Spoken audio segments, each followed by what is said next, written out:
चलो जी। राहुल भैया, यमराज हो या सरकार, तथाकथित संसद हमले के आरोपी अफजल और बम्बई अटैक के आरोपी कसाब को सरकार ने नाटकीय ढंग से गुपचुप फांसी देकर आपराधिक दुष्कर्म किया है। सरकार के इस आपराधिक कर्म को साहसिक और ठीक बताने वाले भाजपा नेता और नचनिया मीडिया भी निजी स्वार्थों के लिए इस दुष्कृत्य में सरकार के साथ मिले हुए हैं। कानून और लोकतंत्र के इतिहास में ये दोनों मामले अजीबोगरीब और चौंकाने वाले हैं। अफसोस सरकार के इस आपराधिक दुष्कर्म की किसी भी राजनीतिक दल, धार्मिक संगठन और घुंघरू वालों मीडिया ने खुलकर निंदा नहीं की। कानून, संविधान और लोकतंत्र किसी भी चुनी हुई सरकार को ये हक नहीं देता कि वो किसी भी अपराधी को इस तरह गोपनीय ढंग से फांसी देकर उनके शवों को मनमर्जी से दफन कर दे। सरकार ने अफजल और कसाब को गोपनीय ढंग से फांसी देकर कानूनन अपराध किया है। सरकार की इस काली करतूत पर नागरिक समाज की चुप्पी सरकार के लोकतांत्रिक कार्य को समर्थन प्रदान करना है।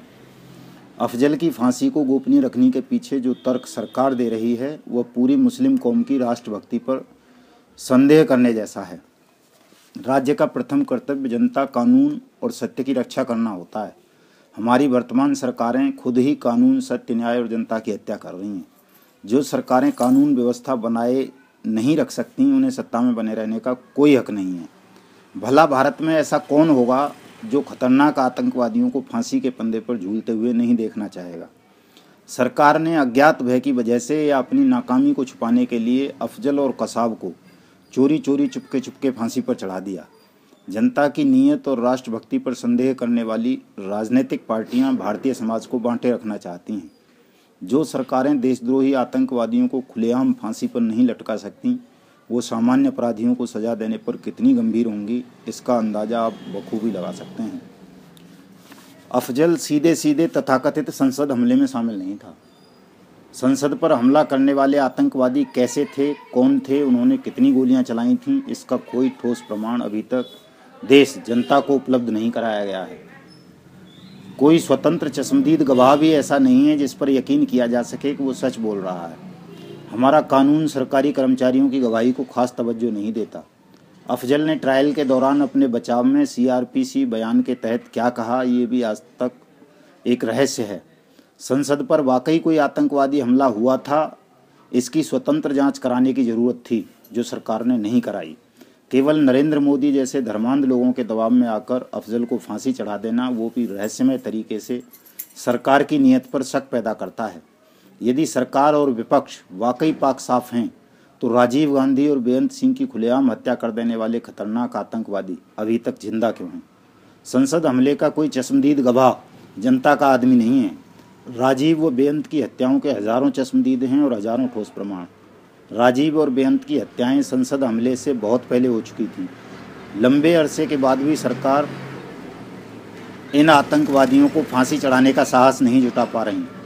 राजीव और बेअंत की हत्याएं जिस नृशंस तरीके से की गई थीं, वैसी नृशंसता संसद हमले में कहीं दिखाई नहीं देती। संसद पर हमले की अफवाह के बीच सुरक्षाकर्मियों की गोलियों से आपस में ही सुरक्षाकर्मी शहीद हो गए हों, इस अनुमान को खारिज नहीं किया जा सकता। कुंभ मेले के दौरान झूठी अफवाह सैकड़ों लोगों की जान ले लेती है। हो सकता है वोट बटोरने की खातिर साजिशी सरकार ने संसद हमले के नाटक को अंजाम दिया हो और निर्दोष सुरक्षाकर्मी अफरा तफरी में आपस की गोलियों से ही शहीद हो गए हों। जो लोग वोट की खातिर हजारों मासूमों को धार्मिक मेले, सांप्रदायिक और जातीय दंगों की आग में जला देते हैं, वह अपनी सरकार बचाए रखने की खातिर संसद हमले जैसे मामूली नाटकों का प्रयोजन करने में जरा भी नहीं हिचकिचाएंगे। ध्यान रहे, संसद हमले की खबर से पहले अंसल प्लाजा में फर्जी आतंकी मुठभेड़ की पोल एक चश्मदीद डॉक्टर ने खोल दी थी। राजग सरकार के कार्यकाल में गुजरात दंगों से ध्यान हटाने के लिए ऐसी अनेक फर्जी मुठभेड़ हुई थी।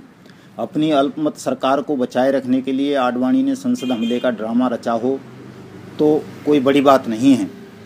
संसद हमले की सच्चाई जनता को सामने ना आ पाए, इसी संभावना के चलते सरकार और विपक्ष ने आनन फानन में अफजल को फांसी चढ़ा दिया। सरकार भूल गई कि वो सरकार है, कोई अपराधी नहीं। सरकार को किसी को भी गोपनीय ढंग से फांसी चढ़ाने का हक नहीं है। सरकार के इस पाप कर्म की सजा सरकार और सरकार की पीठ थपथपाने वाले कायर, झूठे, मक्कार और ढोंगी लोगों को देश की जनता भविष्य जरूर देगी।